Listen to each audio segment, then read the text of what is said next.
My name is Chelsea. I'm standing here in the aftermath of a Christmas dinner that changed everything.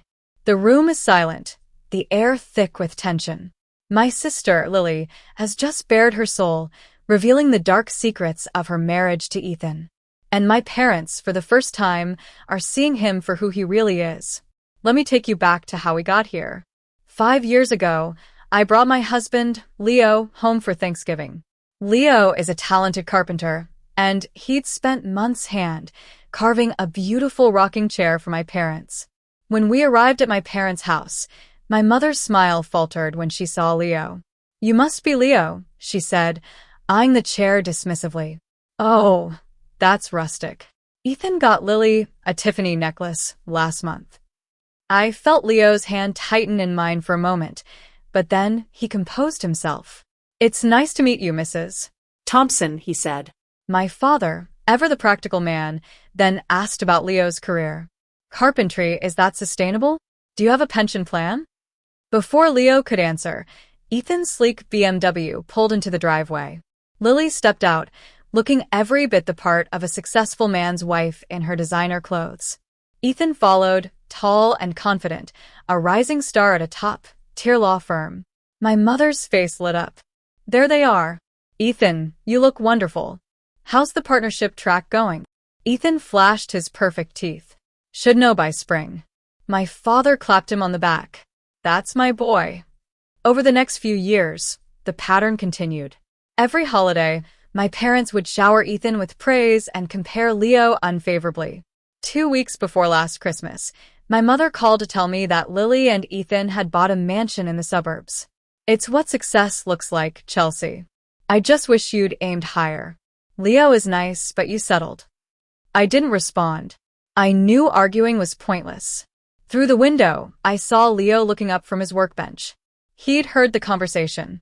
He didn't say a word, just went back to sanding a tabletop. That night, lying in bed, I started to realize that my silence was hurting our marriage. I remembered the times Leo had excused himself early from family dinners, the long, silent car rides home. 6 months before that Christmas, while we were folding laundry, Leo had asked me, "Do you ever defend us to them?" I'd mumbled something about keeping the peace, but deep down, I knew I'd been failing him. At work, I'm Dr. Chelsea Thompson, a respected therapist.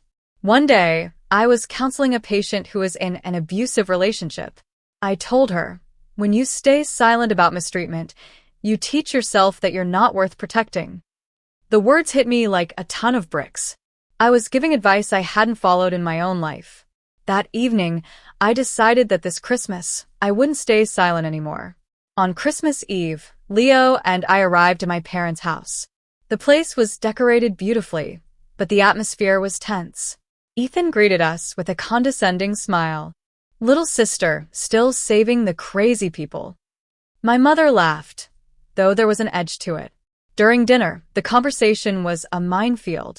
Ethan boasted about a big case he'd won, and my parents hung on his every word. Then my father turned to Leo. "So, Leo, business good? People still buying your little wooden trinkets?" Leo calmly replied that his custom furniture business was thriving. Ethan scoffed. "Must be nice, no deadlines, just sanding all day." I watched Lily across the table.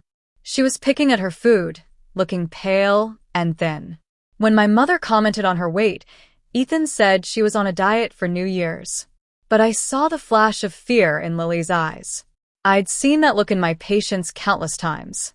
After dinner, my mother opened Leo's gift, a hand-carved jewelry box. She said, "It's homemade, cute." I couldn't hold back anymore. "It took him 40 hours, Mom. That's worth a lot of money if he charged market rate." The room went quiet. Just then, Lily said she needed some air and headed outside. As she passed the coffee table, her phone fell out of her pocket. Ethan moved quickly, snatching it up and putting it in his own pocket. I knew then that something was very wrong. I found Lily in the backyard, shivering. Her wrist was bruised. Before I could say anything, my phone buzzed with a text from an unknown number. "I can't do this anymore. I need to tell someone." "Can we talk?" I was about to delete it when Lily urged me to go back inside. Back in the house, Lily's friend, Mia, pulled me aside. She told me that Lily had called her 6 months ago, wanting to leave Ethan. There had been a domestic violence report filed, and then withdrawn. Mia pleaded with me not to ignore any signs of trouble. As the night went on, Ethan got drunker and more belligerent. He started mocking Leo, saying he should start a YouTube channel. Leo stood up and said he needed some air. I couldn't take it anymore. I stood up and said, "You've humiliated my husband in front of everyone, and you're laughing about it. Enough is enough." Ethan tried to defend himself, but I saw through his lies. He was using the same manipulative tactics I'd seen in my patients. Then, my phone buzzed again with a text from the same unknown number. "I'm sorry. That was meant for someone else. Please delete it." I realized then that Ethan had sent the text to the wrong number. Ethan cornered me outside and tried to convince me that Lily was the controlling one. But I knew better. I started asking him about the bank accounts, about why Lily had quit her job as an architect. His answers were evasive, and I could see his mask starting to slip. Just then, Lily came outside. She'd heard everything. She pulled up her sleeve, revealing a series of bruises. She started pouring out the years of abuse, how Ethan controlled her every move, every cent. In the middle of all this, Ethan's phone started buzzing non-stop. When he finally pulled it out, there were messages from a woman named Ava. The preview of one message said, "The baby's due in April. You promised." My mother gasped, and Lily laughed, a broken sound. 8 years of controlling me, and you are building another life, she said. Ethan tried to make excuses, but it was too late. My parents finally saw him for the abuser he was. Lily said she wanted out, and we all supported her. Ethan tried to leave with Lily, but she stood her ground. "We're not leaving. You are." My father told Ethan to get out of the house, and he left in a rage. After he was gone, Lily collapsed on the sofa, sobbing. We all gathered around her, offering comfort. I turned to my parents and told them that this had to be the last time they compared my marriage to Lily's.